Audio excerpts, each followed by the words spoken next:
सर्दियों की खिली खिली धूप और बच्चों के खिले खिले चेहरे। मेरी रिसेस ड्यूटी थी। मैंने देखा सभी बच्चे अपना लंच बॉक्स लेकर अपने फ्रेंड्स के साथ अपनी पसंदीदा जगह पर जाकर बैठ गए थे।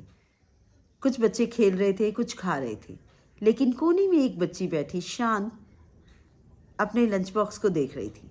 मैं उसके पास गई। मैंने उससे पूछा, बेटा आप लंच क्यों नहीं कर रहे?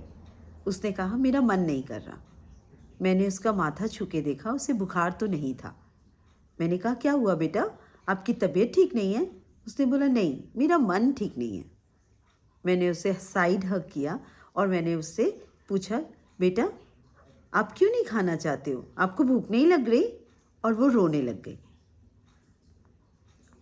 उसे रोता देखकर मैं उसे सहज करने के लिए नैप रूम में लेकर आई।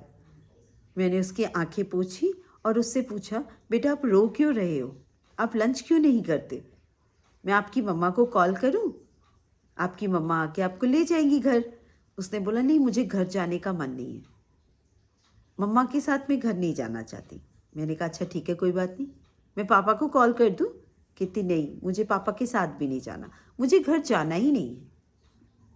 अब मुझे कुछ शक हुआ। मैंने सोचा कोई ना कोई बात तो ज़रूर है। मैंने उस बच्ची को अपने साथ और ज़ोर से हग करके बिठा लिया। वो थोड़ी देर रोती रही। उसके बाद मैंने उससे पूछा, बेटा अब बताओ, अब घर क्यों नहीं जाना चाहते?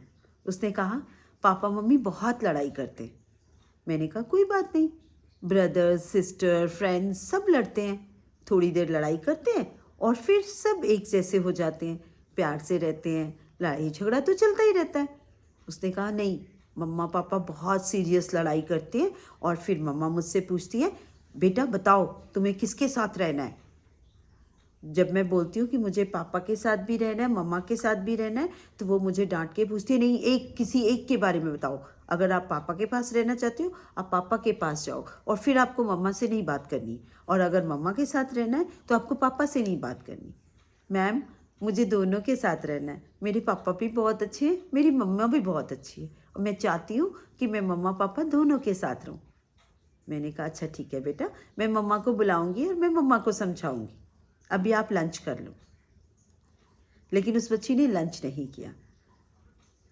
बाद में मैंने प्रिंसिपल से बात की और हम लोगों ने उस बच्ची को बुलाया और उससे बोला कि अच्छा बेटा, अगर आप पापा मम्मी के साथ नहीं रहना चाहते हो, आप दादा दादी के पास चले जाओ।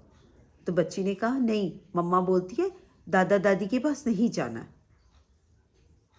फिर मैंने बोला, ओके कोई बात नहीं, आप दादा दादी के पास नहीं रह सकते, अच्छा आप नाना नानी के पास तो रह सकते हो ना? बोलती, नहीं, पापा बोलते हैं अगर दादा दादी के पास नहीं रहोगे तो आप मम्मा पापा नाना नानी के पास भी नहीं रहोगे। मैम, मैं घर नहीं जाना चाहती। मुझे बहुत बुरा लगा। उस दिन मैं सोचने पे मजबूर हो गई कि इससे अच्छा तो मेरे पड़ोस में रहने वाली वो फ्रेशर लड़की है जिसने बस्ती के 5 बच्चों को गोद लिया हुआ है और वो उन बच्चों की पढ़ाई लिखाई सबका खर्चा उठाती है, और जब उसे छुट्टी मिलती है, उसको टाइम मिलता है, वो उन 5 बच्चों को अपनी कार में बिठाती है और कभी मॉल लेके जाती है, कभी पिज़्ज़ा खिलाती है, कभी उनके साथ क्वालिटी टाइम स्पेंड करती है और फिर उनको उनके पेरेंट्स के पास छोड़ के चली जाती है। उसने सोच रखा है कि वो शादी नहीं करेगी, घर नहीं बसाएगी, क्योंकि उसे अपने आप से बहुत प्यार है, लेकिन वो समाज में खुशियाँ बांट रही है। और ये पेरेंट्स कैसे हैं जिन्होंने बच्चे को जन्म देने से पहले ये नहीं सोचा कि वो किस तरह की पेरेंटिंग करेंगे, वो अपनी जिम्मेदारियों को कैसे निभाएंगे। अगर उन्हें अपना ईगो और स्वार्थ इतना ही प्यारा था तो उनको कोई अधिकार नहीं था कि वो किसी बच्चे को इस धरती पर लेकर आए, अपने जीवन में जगह दें। और अगर आपने सोचा है कि आप पेरेंट्स बनेंगे तो आपकी जिम्मेदारी बहुत बड़ी है। आप एक बच्चे का ही भविष्य नहीं बिगाड़ रहे, आप समाज को भी खराब कर रहे, आप अपने जीवन को भी बर्बाद कर रहे, आपके साथ रहने वालों का भी जीवन बर्बाद हो रहा है, और उस बच्चे का तो नुकसान सबसे बड़ा नुकसान है।